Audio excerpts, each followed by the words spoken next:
Le pied sensoriel ou moteur, on va voir quelques idées aujourd'hui pour poursuivre le travail autour du pied.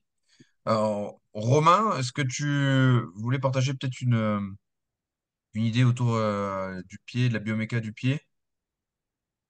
Je prends mes notes, comme à chaque fois. En fait, ce qui est intéressant au niveau du pied, c'est que il y a des études qui ont été faites et qui sont faites à l'hôpital de la Tour. Donc, c'est par Romain.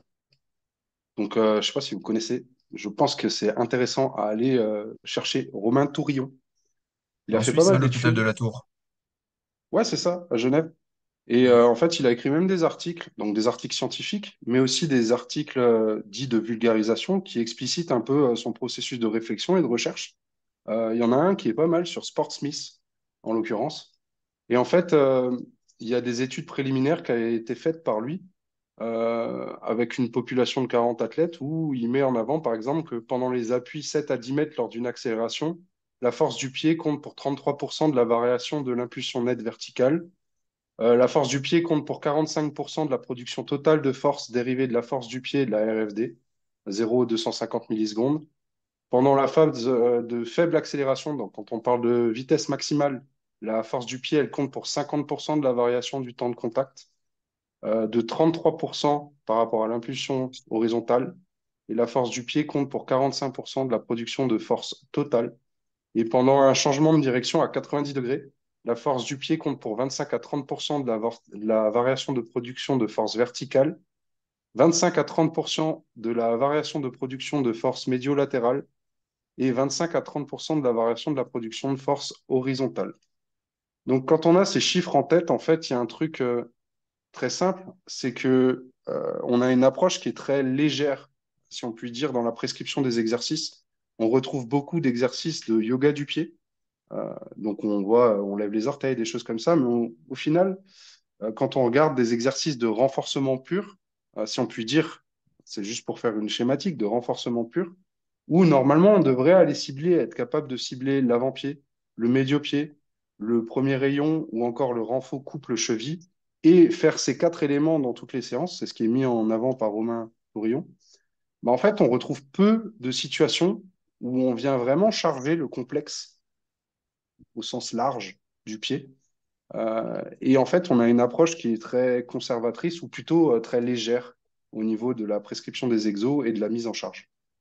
Et ça, euh, c'est un grand point de focus qui est mis en athlétisme, en l'occurrence, où on travaille beaucoup autour de ça. Euh, et je pense qu'il va falloir, si on veut vraiment pousser le travail de pied, aller réfléchir autour des éléments que je viens d'énoncer. Voilà pour poser une base. Ok, super intéressant. Moi, ce que je peux voir en bilan, on passe quand même pas mal de gens, tu sais, que ce soit dans les formations ou en bilan un petit peu dans le cabinet, énormément de problématiques avec le pied.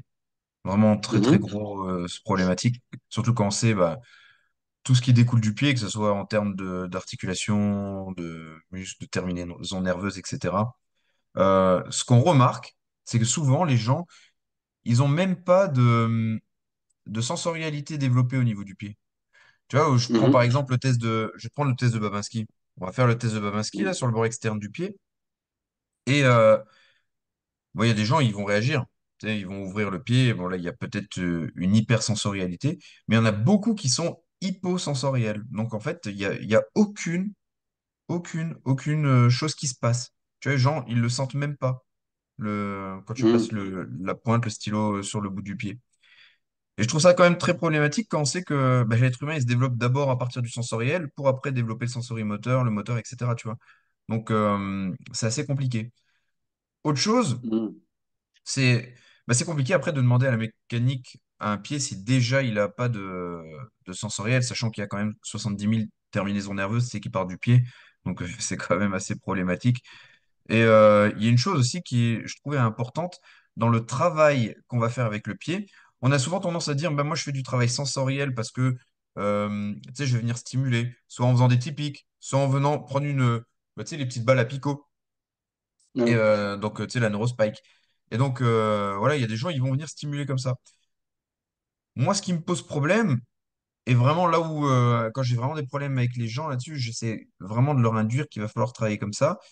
C'est que si moi, Adrien, j'ai un problème au pied et que c'est moi-même qui me fais le stimuli, bah, il est plus sensoriel, il est Mhm. sensorimoteur, tu vois, Mhm. puisque c'est moi qui le fais le stimuli. Donc il faudrait que ça soit externe, en fait, la stimulation sensorielle, pour vraiment aider à se développer, tu vois. Donc après, on pourrait jouer sur les différents capteurs proprioceptifs qui pourraient nous aider à faire du sensoriel, mais l'idéal, bah, ça serait que quelqu'un vienne développer. Et donc, quand j'ai des problématiques en cabinet, je demande souvent aux gens, bah, demandez à quelqu'un de votre famille, tu sais, en tout cas dans les premiers jours, de revenir développer eux-mêmes ce côté sensoriel. Ok. Ce qui ferait en fait un lien entre les deux choses qu'on vient d'énoncer, qui sont comme deux spectres opposés, mais en fait c'est plutôt un continuum où il y Mm. aurait dans un premier temps tout ce qui est sensorialité du pied, donc y avoir accès, si on peut dire, euh, pour derrière aller vers du réel Ouais, renforcement du pied. On est obligé, de toute façon, de remettre le pied en mouvement tout de suite derrière. Une des grosses problématiques serait de dire, bah tiens, je fais que du sensoriel, et puis après, je fais rien d'autre, tu vois, et je me pose sur mon canapé ou dans Mm, mon lit, tu vois, surtout si tu fais les exercices le soir. Parce qu'à un moment, à quoi ça va servir de faire du sensoriel si le pied comprend pas pourquoi il doit fonctionner? Et mhm, je vais prendre un exemple, alors rien à voir avec le pied, mais c'était criant de vérité, en tout cas dans mon expérience, c'est d'avoir travaillé avec des gens, tu sais, qui ont des AVC, qui ont eu des AVC, mhm, où tu as des stimulations sensorielles qui sont encore présentes, donc la personne, elle sent, par contre, plus du tout accès au moteur. Donc, je reprends ouais, l'exemple de la personne, tu sais, qui va être comme ça, le bras recroquevillé, ouais, etc. Et, euh, et donc, il y a l'accès au sensoriel. Et quand moi, je demandais à la personne, bah, tu sais, de stimuler euh, ce sensoriel à la maison, mais il n'y avait pas toujours des bons résultats, alors que quand moi, je faisais en séance, il y avait toujours des bons résultats. Parce que c'est moi qui stimulais le sensoriel. Tu vois? Et si je lui demandais à elle de stimuler son sensoriel, à la personne, eh ben, il n'y avait pas des résultats pareils. Tu vois? Donc, mm. elle avait besoin que ce soit quelqu'un d'autre qui le stimule.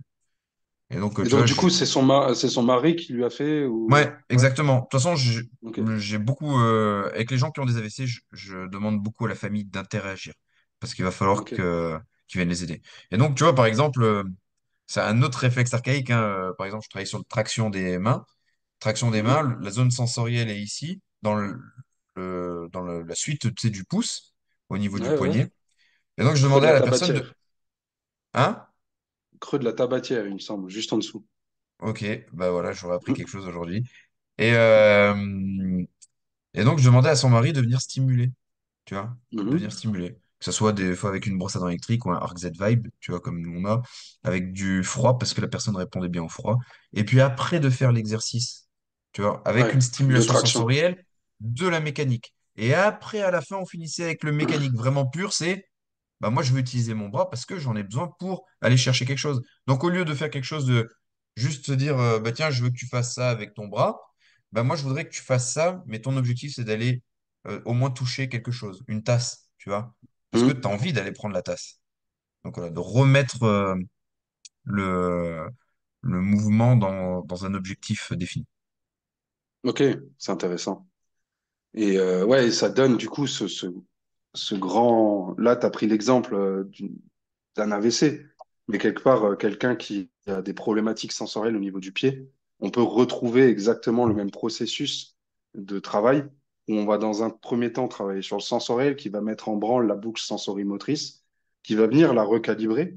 Donc, la boucle sensorimotrice, on en parle assez, et vous pouvez réécouter des quarts d'heure ou même aller télécharger notre e-book offert sur le site pour comprendre ce que c'est. Mais c'est cette boucle perception-action qui, une fois qu'elle est bien calibrée, on va avoir toute une réflexion qui est plus entraînement sur le renforcement à proprement parler du pied, avec ben, l'avant-pied, le médio-pied, le premier rayon, le couple pied-cheville.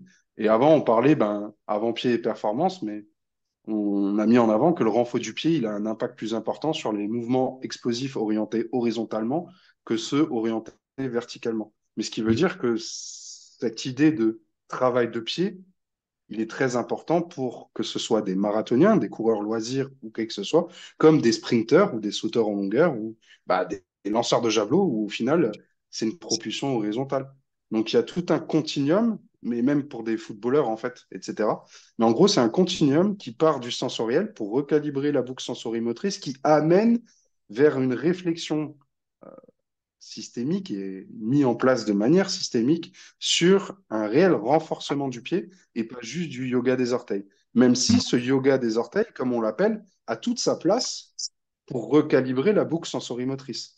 Donc en fait, c'est simplement, comme on le dit à chaque fois, les bons outils au bon endroit au bon moment par rapport à la Exactement. personne qui est en face de nous. De toute C'est façon, ça la grande idée?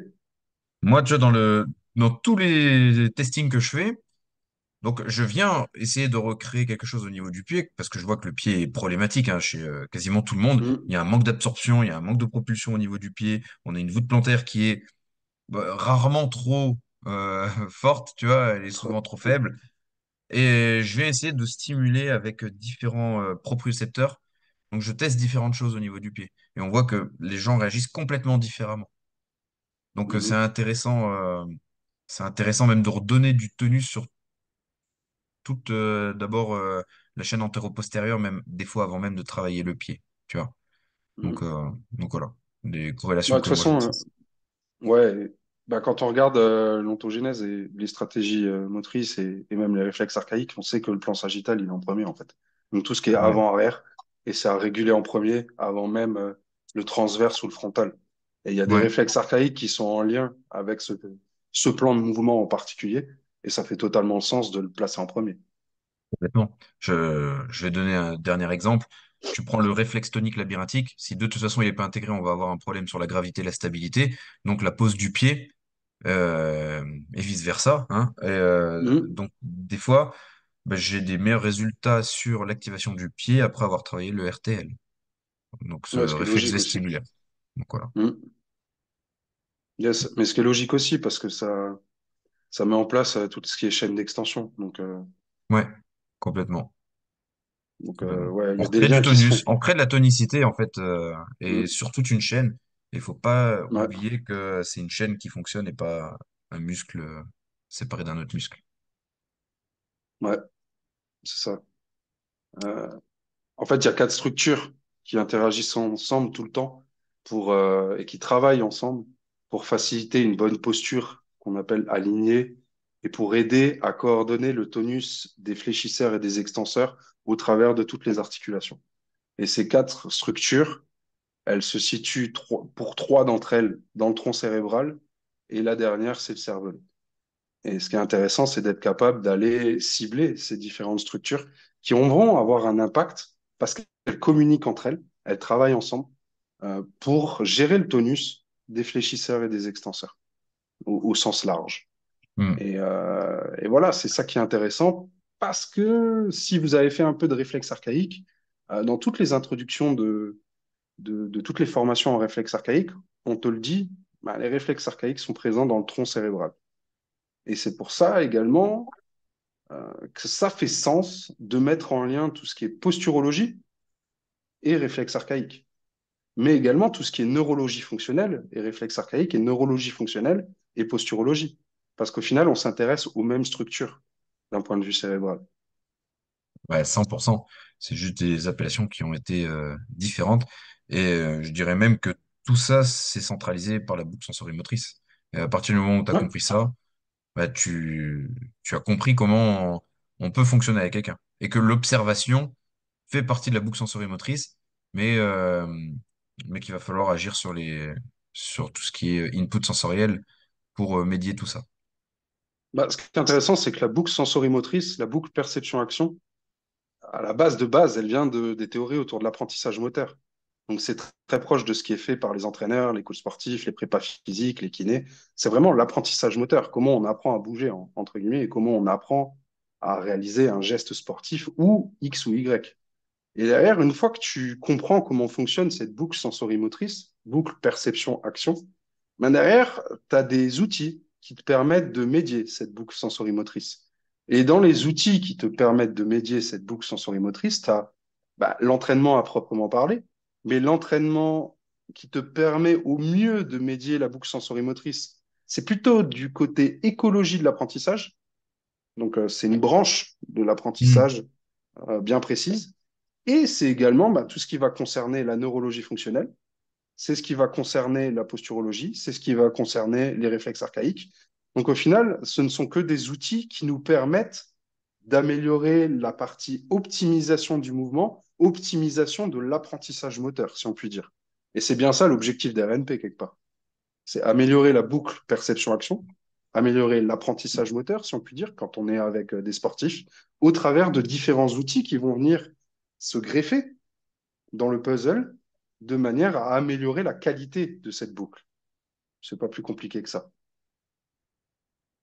Yes. Bon, bah super. Bonne réflexion à mettre en place pour ceux qui nous ont écoutés par rapport au travail du pied.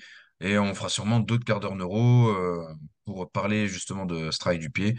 On en parle grandement dans la formation parce on a fait bah, tout un chapitre, on va dire, dans notre bible d'exercices sur le pied où il y a plusieurs exercices, que ce soit d'un point de vue sensoriel ou même dynamique sur le travail du pied. Donc voilà, n'hésitez pas à nous suivre sur les réseaux sociaux si vous voulez en savoir un petit peu plus. Merci beaucoup et à bientôt.